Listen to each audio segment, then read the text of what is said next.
Hello guys, welcome to our new videos. আমরা আজকে কিভাবে পাওয়ার শ্যুট করব সেটা শিখব। আমরা অনেকেই পাওয়ার শ্যুট কীভাবে করতে হয় আমরা সেটা জানি না। আজকে দেখে নাও কীভাবে পাওয়ার শ্যুট করতে হয়। চলো, প্রথমে আমরা জানবো কীভাবে পাওয়ার শ্যুট করতে হয়। পাওয়ার শ্যুট করতে হলে বলের কোন জায়গায় মারতে হয় সেটা জানা দরকার আগে। চলো দেখে নিই কীভাবে জায়গায় মারতে হয়।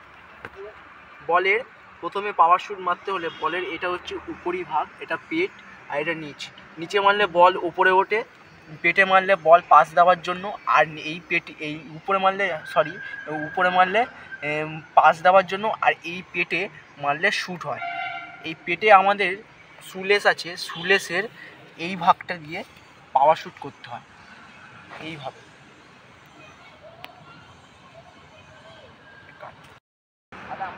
পাওয়ার শ্যুট করতে হলে কোথায় বলে পা রাখতে হবে সেটা তো আমরা জেনে গেলাম। এবার যে পা দিয়ে আমরা পাওয়ার শ্যুট করবো না সেই পাটা কোথায় রাখতে হবে?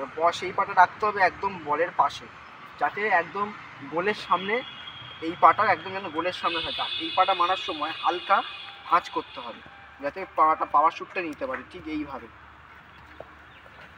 এইভাবে পাটা একটুখানি ব্যান্ড করে তারপর এই পাটা বলের সাথে এরকমভাবে মাটি ঘেঁষে লাগাতে হবে।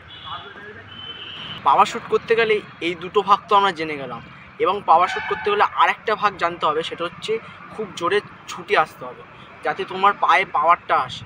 সেই বুঝে যত জোরে পাওয়ার মারবে তত জোর ছুটে আসতে হবে, তাহলেই তুমি পাওয়ার করতে হবে। ছুটে এসে একদম পাটা বলের পাশে এরমভাবে রাখতে হবে যাতে এরমভাবে তুমি মারতে পারো, এরমভাবে যাতে মারতে পারো।